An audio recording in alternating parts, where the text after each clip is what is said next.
तो ना दो चीजें होती है, एक होता है कंसेप्ट और एक होता है न्यूमेरिकल। दोनों बातों के लिए क्या क्या ध्यान रखना सुनना।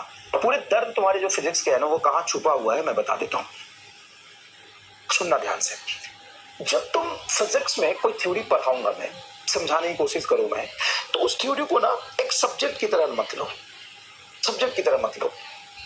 आप उसको ये मत समझो कि कोई चीज, कोई कंसेप्ट, कोई बहुत बड़ी चीज आपको, कोई थ्योरम आपको, कोई बहुत बड़ा मैथमेटिकल रिजल्ट, कोई भारी भरकम चीज आपको बताने की कोशिश कर रहा है। जब भी आप कंसेप्ट पढ़े, थ्योरी पढ़े, relate with daily life, relate with daily life. Daily life मतलब मैं ये कह रहा हूं कि अपने आसपास में उस चीजों को होते हुए देखो। कोई भी चीज, जैसे तुम एसएचएम पढ़ रहे हो तो एसएचएम में भाई बॉल ऐसे ऐसे घूमेगा ना, तुम नहीं देखो बॉल घूमते हुए। रोटेशन तुम पढ़, रोटेशन में चक्का घूमता है तो तुम साइकिल का चक्कर घूमते हुए जीवन में कभी नहीं देखे। लो जब उसने फोर्स लगाते हैं तो फोर्स तुम पे नहीं लगा कभी, तुम्हारे पास 10 चीजें उस पर फोर्स लगाओ, धक्का मारो। एक दो ब्लॉक रखा है, एक ब्लॉक पे धक्का मारो तो सच में 2 ब्लॉक रख के उस पर धक्का मारो। तो जब भी आप फिजिक्स पढ़ रहे हो ना तो उसको डेली लाइफ से रिलेट करके विजुअलाइज करो। मतलब आइंस्टाइन साहब ने कहा था, एग्जैक्टली मुझे नाम नहीं याद है, आइंस्टाइन साहब ने कहा था knowledge is imagination is more important than visualization. Knowledge is more important, imagination is more important than knowledge. Imagination is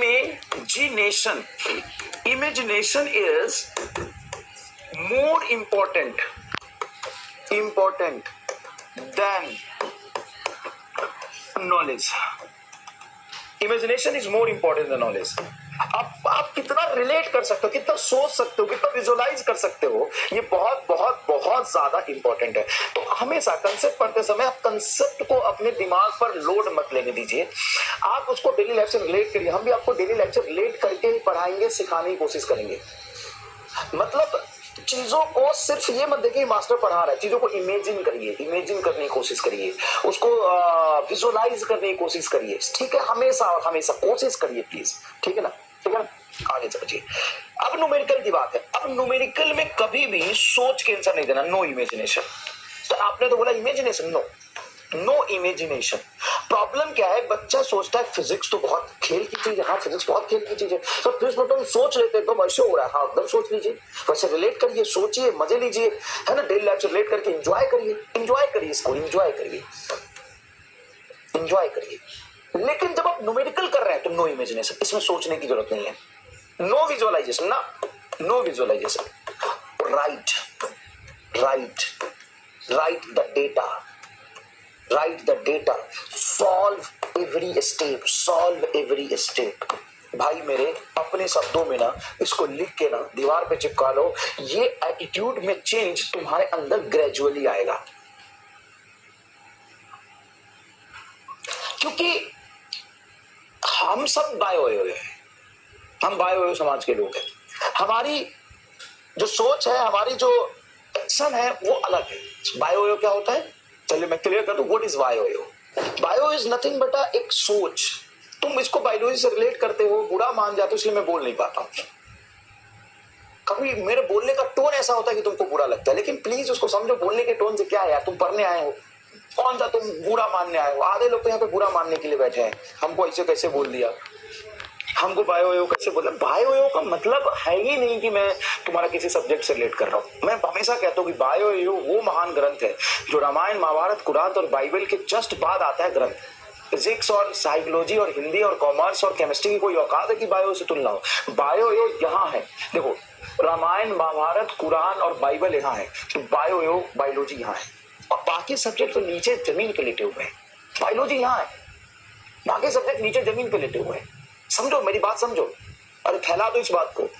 क्या सुनो, रामायण, महाभारत, कुरान, बाइबल का अगर दर्जा ये है तो बायोलॉजी का दर्जा ये है, उससे जस्ट थोड़ा सा ही नीचे।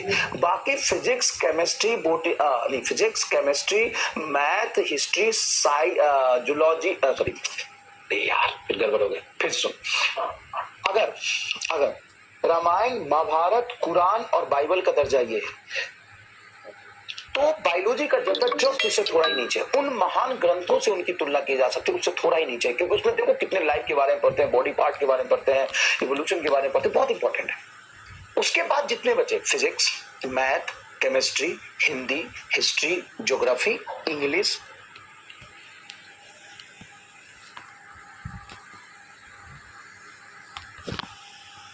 जितने बचे संस्कृत, जो भी बचा वो सब नीचे जमीन पे लेटा हुआ है, उसकी कोई औकात नहीं। बायोलॉजी के सामने किसी कोई औकात नहीं। बायोलॉजी पढ़ने का सौभाग्य सिर्फ उसी को प्राप्त होता है जिसने पिछले हजारों जन्मों में पुण्य कार्य किया। ऐसे कोई भी बायोलॉजी नहीं पढ़ सकता, कोई भी नहीं पढ़ सकता मुंह उठा के बायोलॉजी। हाँ, फिजिक्स कोई भी पढ़ सकता है, केमिस्ट्री कोई भी गहरा गहरा पढ़ सकता है, कोई भी गहरा गहरा पढ़ा सकता है, लेकिन बायोलॉजी वही पढ़ा सकता है, वही पढ़ सकता है जिसने अपने हजारों लाखों वर्षों जन्म में कोई पुण्य कार्य किया हो, भगवान की आराधना किया हो, बहुत ईमानदारी से मेहनत किया हो। तो आप बायोलॉजी पढ़ रहे हैं तो आपके पिछले जन्मों का कर्मों का फल है, ये आपके पुण्य कर्मों का फल है, नेक कर्मों का फल है बायोलॉजी पढ़ना। ठीक है, आप ज्यादा आगे नहीं बढ़ते हैं तो समझिए बायोलॉजी यहाँ है, बाकी सब सब्जेक्ट जमीन पे लेटा हुआ है। ठीक है, वो अलग हो गई, इज्जत दे दिया। आप सुनो, बायोयोग क्या है? बायोयोग नॉट बायोलॉजी, बायो एक सोच, एक मानसिकता है। ठीक है, चलो, तो प्लीज इस आपका ना एटीट्यूड उल्टा होता है। जब आप पढ़ते हो तो समझते हो कि हम ये पढ़ रहे हैं, हम ये सीख रहे हैं, हमको ये पढ़ना है, ध्यान से फोकस करते हैं, इमेजिनेशन नहीं करते। लेकिन जब आप न्यूमेरिकल करते हो तो सवाल देख के सोचते अच्छा ये ऐसे है तो ऐसे हो जाएगा, सीधा टिक कर दिया। चलिए, तो ध्यान से सुनिएगा कि जब भी आप कंसेप्ट पढ़ रहे हैं, तो कंसेप्ट पढ़ते समय उसको रिलेट करिए, एंजॉय करिए, उसको इमेजिन करिए, और जब सवाल सॉल्व कर रहे हैं तो सब कुछ लिख लिख के करिए। और बीच में आता है रफ पेज पर थ्योरी लिख के रिवीजन करिए, थ्योरी रफ पेज पर लिख के रिवीजन करिए, थ्योरी रफ पेज पे लिख के रिवीजन करिए, पेज पर लिख के रिवाइज करिए, लिख के रिवाइज करिए।